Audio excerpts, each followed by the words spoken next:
What is ShadowVote?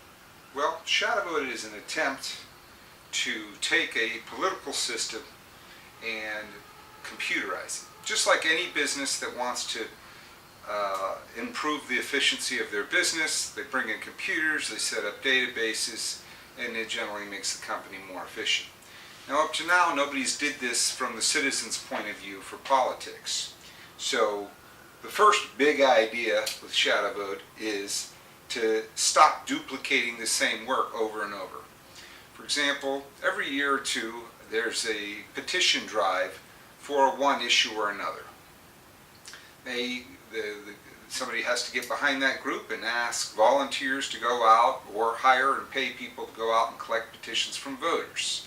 There's a huge volunteer effort done for several years. It took multiple attempts, for example, on the redistricting issue, which did pass. And now on that issue, so there's an alarm going off here. On that issue, let's see, $9 million was spent, right? Let's see, 9,101,000. Okay, so they passed amendments 5 and 6, and despite that, we still have some gerrymandered districts. We still have some serious problems with losing control of the political process, because once you write into the Constitution that you're basically telling your legislators, look, no more gerrymandered districts, and they do it anyway and get away with it, you basically lost control of your system from a citizen's perspective.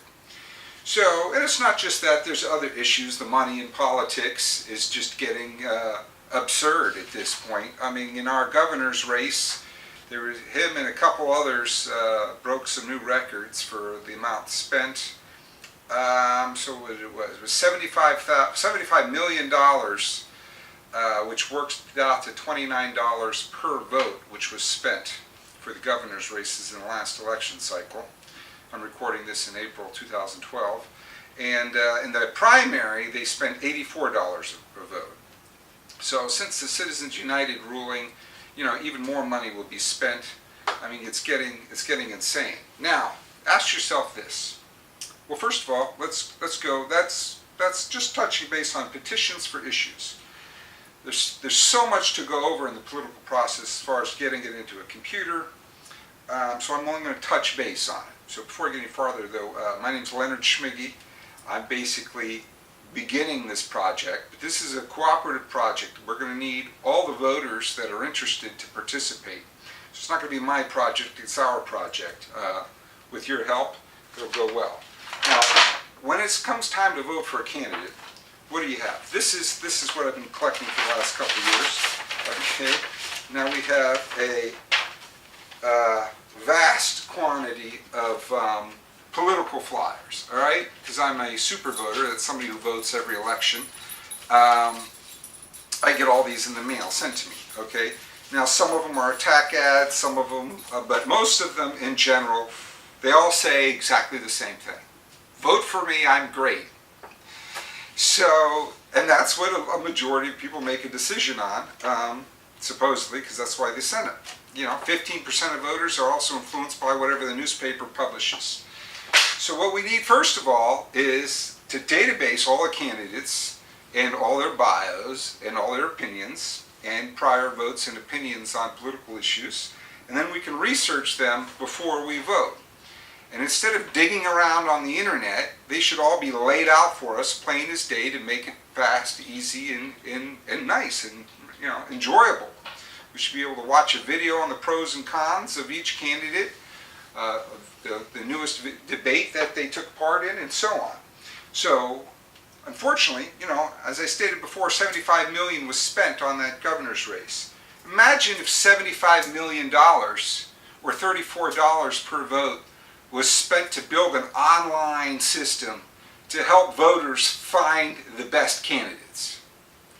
I think it would be pretty whiz-bang, don't you? Well, I don't have $75 million. That's the other reason I need your help. So I've been willing to put the last couple of years into it. I programmed in the 12 million voters. I got the basic framework set up, and we're doing a fundraiser right now by collecting petitions. Here's the petitions. It's a win-win-win, basically. The candidates win, they get on the ballot for a fraction of the cost. Right now, if you want to run for Congress, as a Democrat or Republican, costs $10,440. Your chances of winning as an outsider against an incumbent are very, very slim. But if you want to go without paying the filing fee, you can get a 2,300 petitions. So I contacted every candidate I could find, going through, calling them all for the last few months, and I got more than 16, but our current slate has 16 candidates on there. The only thing, they're Democrats, they're Republicans, they're independents, and if you're out there and you're running, you're welcome to join in, but we got 2 weeks left. But we're going to use this system indefinitely, not just this year. We want you to review candidates every election cycle. Now, most people say, well, who are they? I don't know them. Well, of course you don't know them. They haven't even qualified to run for office yet. And you'll never get to know them unless you support candidates early. Right now, one of the breaks in our democratic process is essentially the elites and the two parties and a few PACs pick the contenders. The newspapers jump onto those contenders and start writing about them, and you get to choose from each of those contenders. That's why you never see a regular, normal business person or family woman that's not connected with politics running for office, even though there's got to be thousands of people out there that can do the job as well as or better. So what we want to do is have a long list of candidates to pick from, and we want the very best, regardless of your personal issues. Of course, you're going to vote for the ideology that you agree with, but we're not talking about ideology. We're talking about reviewing and voting for the best candidates. We're talking about knowing what you're doing instead of just voting by a card that says, vote for me, I'm great, okay, that comes up in the mail. And since at least 50% of the voters are online right now, let's use the internet, all right? So if you're willing to help me build this system, the first step is to print off the set of petitions that we've made. We made a tool online that will embed your name, your address, your voter ID number, and all your data into each form, and then you just print them off, and it's a folded self-mailer. We've been getting them back. Here's a few of them. And what happens is once you print it out, you just fold it in half, put tape on the 3 sides, put a stamp on, and it comes right to this address, which is my home office in St. Petersburg. If you're interested in being a volunteer or supporter of the project, give me a call, and we'll put you to work. Now, we also need people to collect more petitions. So that's it. That's petitioning for candidates, petitioning for issues. And using the internet to intelligently research who to vote for. Now, what are some of the other issues? You'll be able to endorse candidates online and refer them to your friends and track how your input is doing.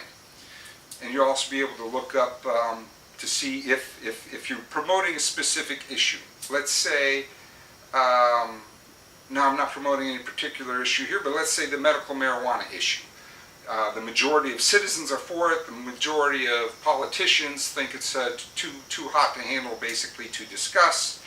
So this is according to polling. So let's say you're for it, or let's say you're against it. So you would use ShadowVote to send out links to the video on ShadowVote, and when that voter logs in, reviews it, and says, yes, I'm for it or I'm against it, then now nobody has to ask that voter ever again. We know where they stand. They've been educated on the topic. They've made their decision. And they could have added or subtracted that petition from their packet. What we want you to do is mail a packet of petitions every election cycle.